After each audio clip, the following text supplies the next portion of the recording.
में जैसे वो बोलती थी बेटा केक नहीं काटना, किसी का भी बर्थडे आता था वो सब्जी बना देती थी, ब्रेड ले ले बाहर से और गरीबों में बना खिला गया। हर एक फेस्टिवल में हम जो अनाथ बच्चे होते हैं उनके साथ मनाते थे हम फेस्टिवल। यहाँ कोरोना में सब कुछ बंद हो गया था, तो कोरोना टाइम में हमने 4,500 घरों में राशन बांटा। आज के पॉडकास्ट में हम मिले हैं एक ऐसी पर्सनैलिटी से जिन्होंने ना सिर्फ इंसानों का बल्कि जीव जंतुओं का भी दर्द समझा है, जिनका नाम है जयंत जी। जयंत जी एक इंसानियत की मिसाल हैं। जयंत जी की कहानी सुनकर रूरल वेव्स की भी पूरी टीम इंस्पायर हुई है। आशा करता हूँ कि आप भी उनकी कहानी सुनकर इंस्पायर होंगे। आओ चलते हैं जयंत जी की कहानी सुनने।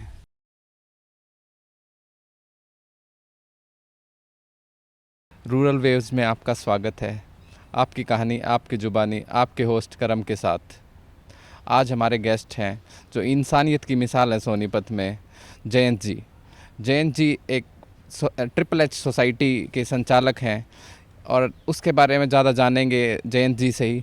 जयंत जी थोड़ा सा अपने बारे में प्लस आपकी सोसाइटी क्या करती है उसके बारे में थोड़ा सा एक ब्रीफ इंट्रोडक्शन दीजिए। सबसे पहले तो मैं राम राम हमारे दर्शकों को सबको मैं राम राम से शुरुआत करना चाहूँगा। और जैसे हमारे गौ भक्त सारे बोलते हैं जय गौ माता की, तो जैसे हमारी सोसाइटी 2019 में रजिस्ट्रेशन करवाया था मैंने सोसाइटी का, अपनी एनजीओ का। काम मेरे को 12 साल हो गए लगातार करते हुए। जब मैं 12th स्टैंडर्ड में था, जब से ही मतलब एक स्टार्टअप हो गया था मेरा कि मेरे को इस फील्ड में ज़्यादा कुछ करना है समाज के लिए। और हेल्पिंग हैंड फॉर ह्यूमैनिटी नाम ही इसीलिए रखा गया था। मेरे भाई ने दिया था ये नाम मेरे को। मैंने बहुत मतलब कोशिश की थी कि अच्छा सा नाम लेके आऊँ अपनी सोसाइटी के लिए। तो मेरे भाई हैं, हैप्पी उनका नाम है, तो उन्होंने मेरे को सजेशन दिया था कि हेल्पिंग हैंड फॉर ह्यूमैनिटी आप नाम रखो एनजीओ का, जो कि हमारे पे शूट भी करेगा। क्योंकि पर्टिकुलर एक फ़ील्ड में हमें काम नहीं करना, इंसानियत के जो भी काम होते हैं हमें उन सब पे ही फोकस रखना है अपना।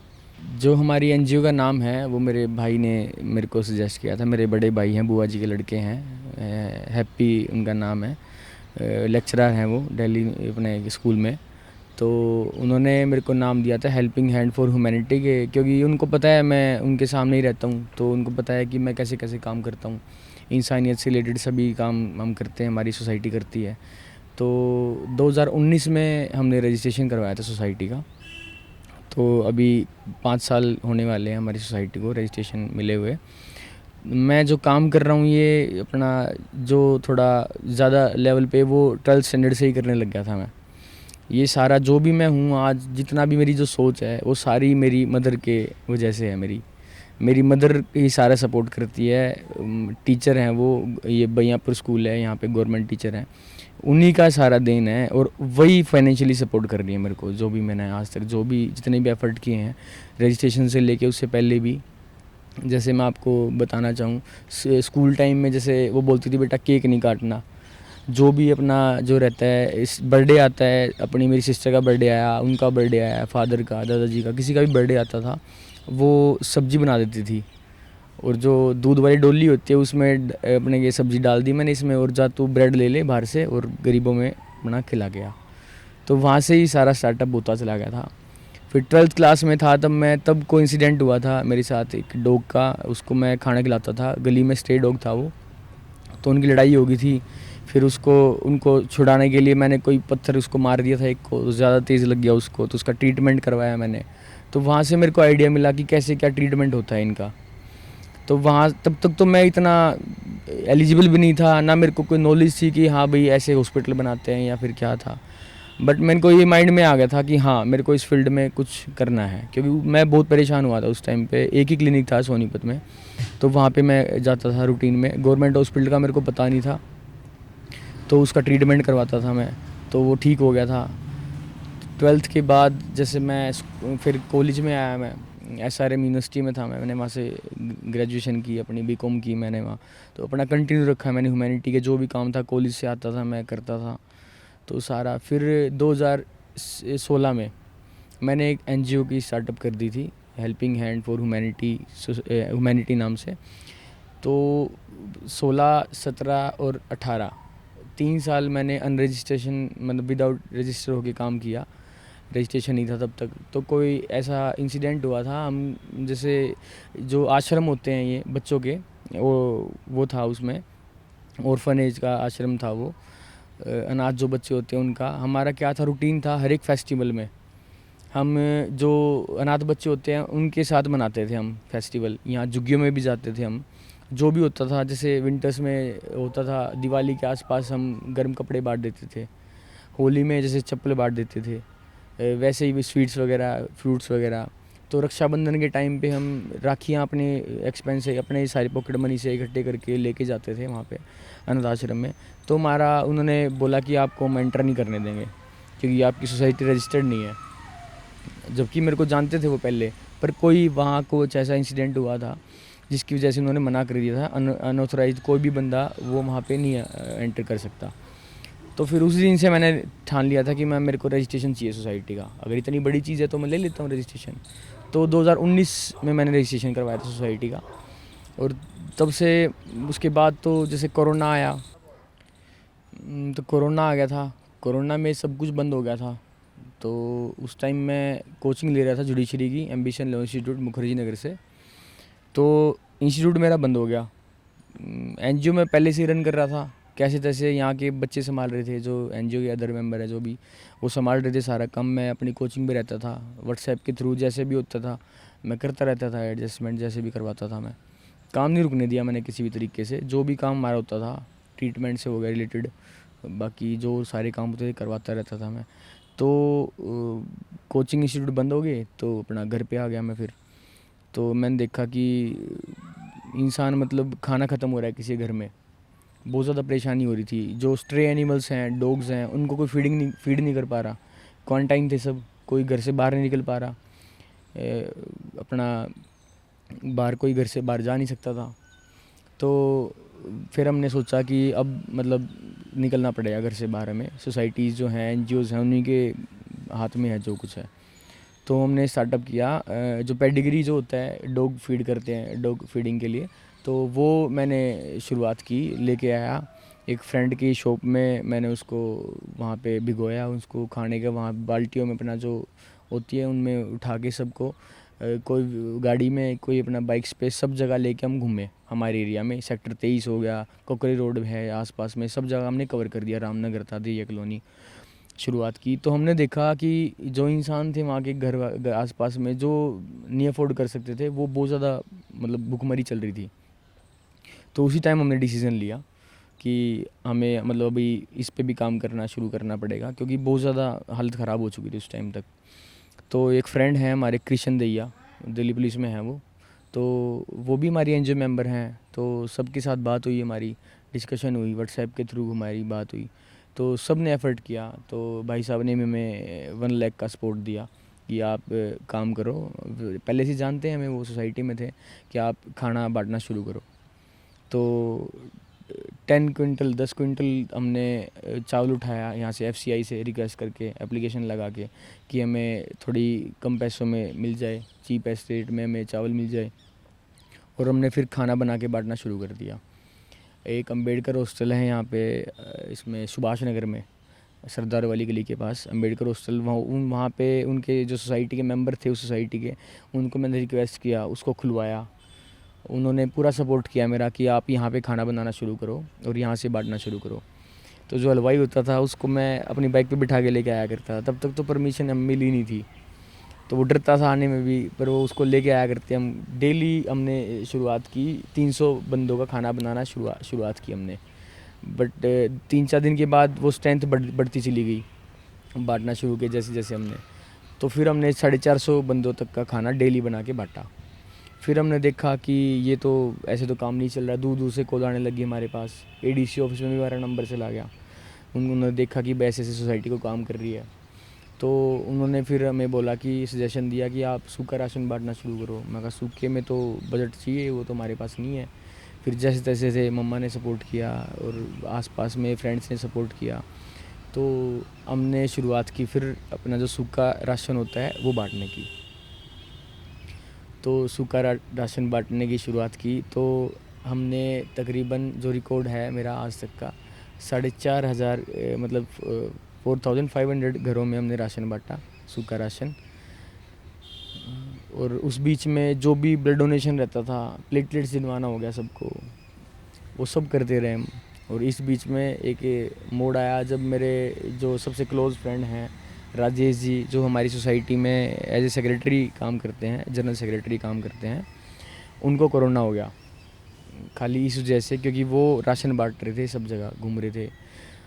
और सेफ्टी मेजर्स कितने भी ले लो आप, पर जो वो टाइम था, जो क्वारंटाइन थे घरों में, उनको भी हम राशन बांटते थे, सारे काम कर। तो कोरोना टाइम में हमने 4,500 घरों में राशन बांटा, जो कि न्यूज़ भी पब्लिश हुई। बाद में अखबार वालों, न्यूज़पेपर वालों ने हमारा नंबर पब्लिश करना शुरू कर दिया कि किसी को राशन अगर नहीं मिल पा रहा है, किसी भी तरीके से अफोर्ड नहीं कर पा रहा है, या वो घर से बाहर नहीं निकल पा रहे, क्योंकि ज़रूरी नहीं था उस टाइम पे कि जिसके पास पैसे हों उसको राशन मिल रहा हो इजीली। वो क्वारंटाइन है, अगर उसी फैमिली में कोई कोरोना पेशेंट है तो उनको 15 दिन के लिए क्वारंटाइन कर देते थे।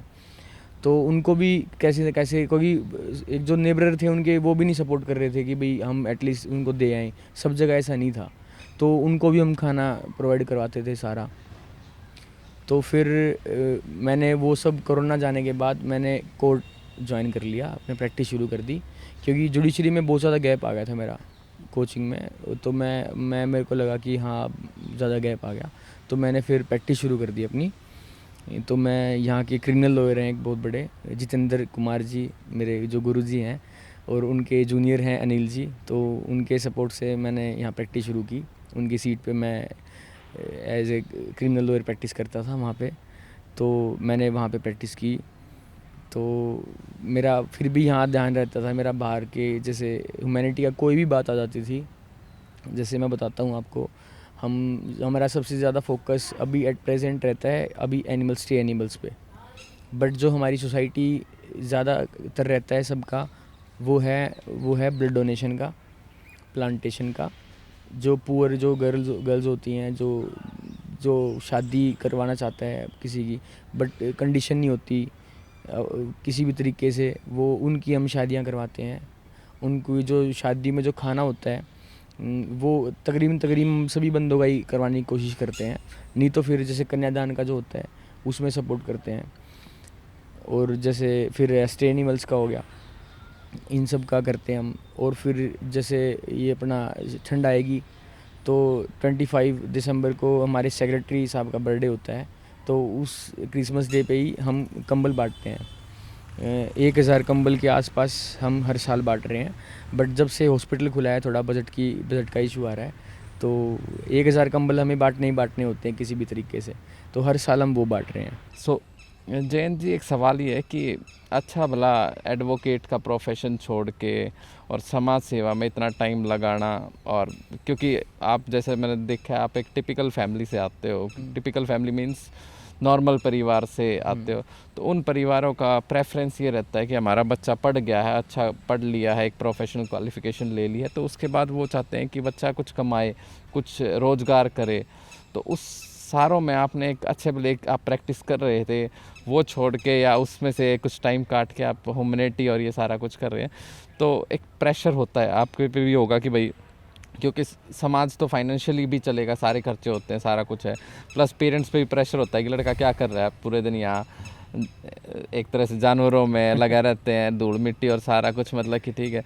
तो उनका उस प्रेशर और उस सिचुएशन को आप कैसे हैंडल कर रहे हो, मतलब अपने जीवन में?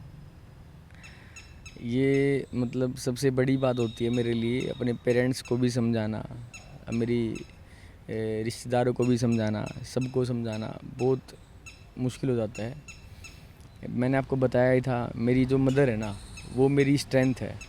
जैसे एक नींव होती है ना, मदर ही है मेरी, जो कुछ है मेरे लिए, तो वो सब कुछ हैंडल करती है। वो कहती है कि बस जिस फील्ड में तू है अभी, तू उसी में कंटिन्यू रख। कोर्ट है, उसमें तू गैप ले सकता है। अब तू, जैसे मैं आपको बताऊं हकीकत क्या है, मैंने कोर्ट का लिया है गैप, 1 साल का, 1.5 साल का। मैंने अपने जो सीनियर हैं जितेंद्र जी, गुरुजी मेरे, उनको मैंने रिक्वेस्ट की थी कि मैं कहा कि मेरे को ऐसे ऐसे हॉस्पिटल सेटअप करना है, क्योंकि हॉस्पिटल इस तरीके का सोनीपत में कोई भी नहीं है जो हर एक एनिमल पे, बर्ड पे काम कर रहा हो। तो हॉस्पिटल एस्टेब्लिश करने के लिए ही मैंने कोर्ट से गैप लिया है, मैंने कोर्ट को छोड़ा नहीं है। तो जैसे अभी हॉस्पिटल सेटअप हो गया, अभी मैं कोर्ट अपना कंटिन्यू कर दूंगा। बट कई बारी जैसे आप फेसबुक या इनको स्क्रॉल करते हो तो आता रहता है कि हमने गौ रक्षा के लिए या गौओं के लिए इलाज के लिए पूरा हॉस्पिटल खोल रखा है, या इस तरह के मतलब चलते रहते हैं। तो उसमें आपका क्या योगदान है कि मतलब कि आपके इस हॉस्पिटल की, अगर मैं ये बात कहूँ कि विशेषता कि आपने मतलब कि एक ड्रीम रखा है कि मेरा एक जीवों के लिए हॉस्पिटल, तो इसके लिए आपका क्या विज़न है, मतलब कि एक मिशन या विज़न जो आप क्लियर कर सके कि हाँ भाई ये मैं देखता हूँ, या इस सोच के साथ मैंने ये हॉस्पिटल खोलने का एक सपना रखा था, या कोई ऐसा इंसिडेंट हुआ हो लाइफ में जब आपको लगा हो कि हाँ भाई ये हॉस्पिटल होना चाहिए, या मतलब कि उसकी ज़रूरत महसूस हुई हो, और उस ज़रूरत के साथ आपका किस लेवल का हॉस्पिटल बनाने का सपना है? मैं आपको क्लियर करना चाहता हूँ क्योंकि मैं इस फील्ड में तकरीबन, मैं आपको बताया कि 12 साल से हूँ, तो मैंने बहुत कुछ फेस किया है जब मैं एक हॉस्पिटल को एस्टेब्लिश कर पाया हूँ। तो उसमें क्या होता है, जैसे आप बता रहे हैं कि गौरक्षा भी है, सब कुछ है। जो गवर्नमेंट जो सपोर्ट कर रही है वो कर रही है गौशालाज को। गवर्नमेंट ऐसे जो इनफेवरी बोलते हैं, इनमें इतना ज़्यादा सपोर्ट नहीं कर रही गवर्नमेंट कुछ भी। गवर्नमेंट कर रही है गौशालाज में। गौशालाज के लिए जैसे अपना हरियाणा गौ सेवा आयोग एक आयोग बनाया अभी, जी। मेरे ख्याल से 2014 में बना था वो। तो उसमें क्या है, वो सारा उसके जो अंडर रजिस्ट्रेशन जिनको होता है हरियाणा गौ सेवा आयोग के अंडर, वो गौशालाज का रजिस्ट्रेशन करते हैं। वो हॉस्पिटल के लिए कोई भी फंडिंग ना तो वो रेज़ करते, ना वो किसी भी तरीके से डोनेशन देते हैं, किसी भी तरीके से ना कोई शेड में देते हैं, ना कोई ट्रीटमेंट में देते हैं। किसी भी तरीके से गवर्नमेंट का ना कोई ऐसा प्रोजेक्ट है जो इस तरीके से कर सके। मैं पर्सनली गया भी था, चंडीगढ़ भी गया हूँ, गौ सेवा आयोग में भी गया हूँ। उनका सिर्फ यही कहना है कि हमारे ऑलरेडी हॉस्पिटल चल रहे हैं। यहाँ पे सोनीपत में मलाना रोड पे है गवर्नमेंट हॉस्पिटल, बट वहाँ पे क्या होता है, पेशेंट्स को अपने आप लेके जाना पड़ता है। और जो ट्रीटमेंट का जो कॉस्ट होगा ना, सारा जो मेडिसिन जो कॉस्ट आएंगी, जो भी सब कुछ खर्चा, वो सारा हमें ही पे करना पड़ता है। वहाँ पे एक डॉक्टर होता है, बस वही है जो है, बस उसके अलावा ना तो कोई दवाइयाँ होती हैं, ना वहाँ कोई एडमिशन किया जाता है। वहाँ पे जो फर्स्ट एड का जो ट्रीटमेंट होता है ना, बस वही हो पाता है उधर।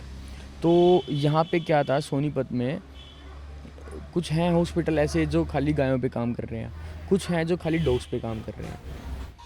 तो मैंने सोचा था क्यों ना एक जगह ऐसी हो सोनीपत के शहर के बीचों बीच, जहाँ पे हम किसी भी मतलब जहाँ पे कोई एक्सीडेंटल कॉल आती है या किसी भी तरीके से किसी भी वे में हम जल्दी से जल्दी जा सकें। और इसीलिए हमने हॉस्पिटल एस्टेब्लिश किया है, जिसमें मतलब सपोर्ट हमारा अपना पर्सनली रहा है, बच्चों ने ही सारा कंट्रीब्यूट करके किया है। इस शेड में डोनेशन आया है हमारा, शेड हमारा पूरा डोनेशन में ही बना है, इसमें हमने कुछ मतलब वो किया नहीं है। जो हैं हॉस्पिटल वो या तो गाय पे फोकस कर रहे हैं या फिर डॉग्स पे कर रहे हैं। बाकी जो घोड़े होते हैं, डंकी हो गया उसमें, मोर हो गया, वो कहाँ जाएंगे। अब रात को जैसे आप हमारा सपोज़ करो एक्सीडेंट हो जाता है गाय का, तो एक जो हॉस्पिटल है, हो सकता है उसके बस की ना हो, वो कहीं बाहर हो या जैसे तैसे भी होता है। तो हमारा विज़न यही था कि फोकस हमारा सभी एनिमल्स पे रहेगा, सभी बर्ड्स पे रहेगा। अभी तक का जो मेरे पास वीडियोज़ से लेके फ़ोटोज़ तक का जो मेरा रिकॉर्ड है, हालांकि सारा रिकॉर्ड तो है नहीं मेरे पास, पर जो मेरा रिकॉर्ड है वो 10,500 से प्लस हो चुका है अभी, एनिमल्स और बर्ड्स का मिला के। ट्रीटमेंट जो है, जो उसमें एक्सपायर हो चुके हैं वो भी उसी के अंडर है, और जो मैंने ट्रीटमेंट करके ठीक किया है वो भी उसी के अंडर है। तो 10,500 एनिमल्स का किया है हमने ट्रीटमेंट। और इसके अलावा जो मैं आपको बताना चाहूँगा, जैसे कोई ऐसा केस आ जाता है कई बार हमारे सामने, जैसे स्टेशन पे कोई ट्रेन के कोई अगर एक्सीडेंट हो जाता है किसी का, तो उसको भी हम लेके जाते हैं, हॉस्पिटलाइज करवाते हैं उसको। आसपास के जैसे अभी जो हेल्पलाइन है हमारी पुलिस की 112, उस पर भी कॉल अगर आप करोगे तो तकरीबन घूम फिर के हमारे पास भी आ जाता है वो कॉल कि आप हेल्पिंग हैंड हो, आप मतलब आप करोगे इस काम को, हमें पता है, तो एक बार थोड़ा सपोर्ट करो, हमारे साथ मिलके काम करो। जयंत जी, मतलब कि जो डाटा मैं देख रहा था, मतलब आज ही मैं देख रहा था, एक गोरक्षा जो हरियाणा का एक वेबसाइट थी, उसमें अराउंड 540 या कुछ रफ, एक पूरा एस्टिमेट नहीं है, ये गौशाला उनसे एसोसिएटेड है, एक तरह से फंडिंग मिल रही है, जो भी मतलब कि प्रोसेस है सरकार के तंत्र के साथ मिलती है। तो क्या जो आप हॉस्पिटल अलग से बनाने का सपना रखते हो, वो हॉस्पिटल उन गौशालाओं के साथ नहीं रखा जा सकता? क्योंकि जो मैंने आपके यहाँ पे आके अभी जो पशु देखे, ज़्यादातर गौ रक्षा गायें, इस प्रकार गाय हो गया, सांड हो गया, इस तरह के, और बछड़े हो गए अपना, इस तरह के ज़्यादा हैं, हालांकि कुत्ते वगैरह भी हैं, बट क्यों ना ये उनके साथ जोड़ा जाए? इस पे आपके क्या विचार है एक तरह से? जो आप गोरक्षा बोल रहे हो, मैं आपको क्लियर करना चाहता हूँ, ये गोरक्षा तो की साइट नहीं है, ये साइट है हरियाणा गौ सेवा आयोग की। हाँ, सॉरी। हाँ, हरियाणा गौ सेवा आयोग में है रजिस्ट्रेशन, उसका गौशालाज का, वहाँ पे गौशालाज को रजिस्ट्रेशन मिलता है। तो उस रजिस्ट्रेशन के अंदर जितनी भी गौशालाज होती हैं उनको गवर्नमेंट फंडिंग देती है, पर डे चारे का भी, उसका शेड का भी फंडिंग आता है उनके पास। जो ट्रीटमेंट होता है उनकी कॉस्ट भी सारी वहाँ से कवर कर सकते हैं हम। तो एम्बुलेंस का भी सपोर्ट मिलता है उनको। हम चाहते तो हम भी गौशाला खोल सकते थे, बट जो हमारा विज़न है वो सारा बिल्कुल एक ही जगह है, डायरेक्शन में है कि हमें खाली ट्रीटमेंट से मतलब है। अब जैसे यहाँ हमारे पास है एक गाय है, बट इनमें जो दूध देती है ना गाय, वो एक भी नहीं है। ये सारी ट्रीटमेंट के लिए ही हैं। जो हमारा बंदरों के लिए, जो डोज के लिए, जो फीडिंग के लिए हमारा जो मिल्क आता है, वो सारा ये बाहर कन्फेक्शनरी है शॉप, यहाँ से हमने मंथली का हिसाब करते हैं, उससे उससे अपना दूध ले लेते हैं। अब छोटा सा एग्जांपल देता हूँ मैं आपको। ये बात है 2021 की। 2021 में मेरे एक फ्रेंड हैं डॉक्टर यहाँ पे, पंकज जी, उन्होंने मेरे को बताया कि इस तरीके से जो डेड बॉडीज़ है ना, जिनका कोई वारिस नहीं है, जो लावारिस डेड बॉडीज़ हैं, तो उसका दाह संस्कार करने के लिए कोई करनाल की एनजीओ है, वो आ रही है, यहाँ से डेड बॉडी लेके जाते हैं वो, और करनाल में जाके उसको भरी करते हैं, वो उसका दाह संस्कार करते हैं। मैं इतना हैरान हो गया सोच के, मैं कहा यार, मतलब इतना बड़ा शहर है ये। मैंने एप्लीकेशन भी लगाई कॉरपोरेशन में, मैं कहा ये काम मैं शुरू करता हूँ। कॉरपोरेशन का सीधा एक ही जवाब था कि हम इसके लिए कोई भी फाइनेंशियली सपोर्ट आपको नहीं देंगे। तो मैंने उसके लिए भी मना कर दिया उनको, बाय रिटर्न मैंने उनको दिया कि मैं आपसे कोई फाइनेंशियली सपोर्ट भी नहीं चाहता, आप मेरे को परमिशन दो, क्योंकि इसमें बहुत ज़्यादा कॉम्प्लिकेशन आती है बाद में, क्योंकि एक डेड बॉडी जो ह्यूमन की होती है उसको इजीली हम, जैसे कोई भी नहीं कर सकता भरी, ना कोई शमशान घाट वाला एंट्री करने देगा उसको, ना हमें कोई बाद में उसका कोई है नहीं, हम तो अथॉरिटी है नहीं। तो उसमें क्या रहता है, हमारा जो पुलिस डिपार्टमेंट वो भी साथ रहता है, डॉक्टर्स की टीम भी होती है हमारे साथ, जो उसको देखती है कि हाँ उसका प्रॉपरली हुआ है नहीं हुआ। तो क्या होता है उसका, हमने उसको एप्लीकेशन लगाई थी, उसको उन्होंने बोला फाइनेंशियली सपोर्ट हम आपको नहीं देंगे, तो उसका भी हमने मना किया कि हमें नहीं चाहिए। उसके बाद ही परमिशन देने में उन्होंने आनाकानी की, और फिर बाद में मैंने आइडिया ड्रॉप किया। अभी कुछ दिन पहले भी डॉक्टर साहब का फ़ोन आया कि जैसे तैसे कि भाई देखो अगर बनती है तो बात, हम इस पे काम करेंगे। तो मैंने उनको बोला कि चलो मैं ठीक, मैं दोबारा एप्लीकेशन लगाता हूँ, और अभी तकरीबन लगा लो आप महीने भर के अंदर मैं दोबारा एप्लीकेशन लेके जाऊँगा। ठीक है, तो जयंत जी, एक कंक्लूज़न के तौर पे आप समाज को एक क्या सोशल मैसेज देना चाहेंगे? आप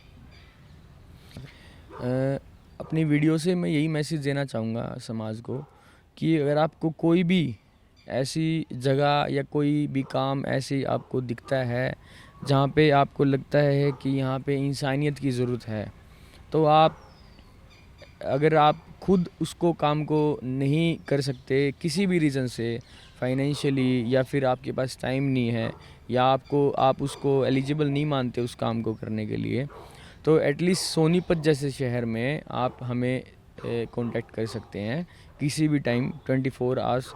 मैंने तो जैसे अपना, मैं आपको बताऊं एक वैसे पर्सनल बात है, व्हाट्सएप पे भी मैंने अपने स्टेटस पे यही लिख रखा है, मतलब मेरा नंबर अगर ऑफ हो जाता है तो मेरे मेंबर्स के नंबर मैंने उसमें दे रखे हैं, क्योंकि हमारा ब्लड डोनेशन का ज़्यादा रहता है काम, कि अगर किसी को इमरजेंसी है तो वो इन नंबर पे कांटेक्ट कर सकता है।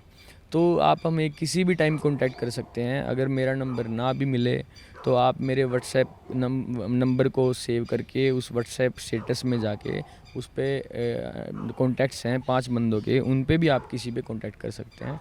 किसी भी इस तरह की समस्या जो कि इंसानियत से रिलेटेड है, वो चाहे ब्लड डोनेशन की हो या फिर किसी का एक्सीडेंट हो गया हो, जिसमें जानवरों के अलावा, बर्ड्स के अलावा कोई अगर इंसान भी है जो आपको दिख रहा है कि यहाँ पे उसकी ज़रूरत है किसी को, तो हमारी एम्बुलेंस सेवा बिल्कुल फ्री रहती है उसके लिए। तो आप किसी भी टाइम हमें कॉल कर सकते हैं। सो जयंत जी, मतलब आपसे मिलके मेरे को भी बहुत अच्छा लगा, और जो आप काम कर रहे हो सराहनीय काम कर रहे हो। मैं भी चाहूँ तो मैं भी नहीं कर सकता, क्योंकि हम एक सोशल बाउंड्रीज़ में बंधे हुए हैं, जहाँ कि हमें अपने परिवार चलाने और कुछ उसके साथ इतना समय निकालना बहुत ही सराहनीय है काम है। अगर आप पूरे जीवन में अगर आपने किसी एक जीव की जान बचा ली या उसके दर्द को कम करने का प्रयास किया है ना, तो आपने अपना जीवन सफल बनाया। और आपने तो कम से कम 10,000 जीवों के, अगर वो किसी पीड़ा में, तो उनका दर्द कम करने की कोशिश करी है, उसके लिए समय निकाला है। तो हम एज ए समाज के तौर पे भी और निजी तौर पे भी मैं आपका तहे दिल से धन्यवाद करता हूँ। आप हमारे साथ आए और अपनी बात रखी। If you save one animal, it does not change the world, but it changes the world for that animal. तो आप इस संस्था का हिस्सा बन सकते हैं, इस संस्था के लिए कार्य कर सकते हैं। तो उस कार्य के लिए नीचे डिस्क्रिप्शन में इनका नंबर दे देंगे हम, तो आप उस पर संपर्क करके इनके साथ जुड़ सकते हैं।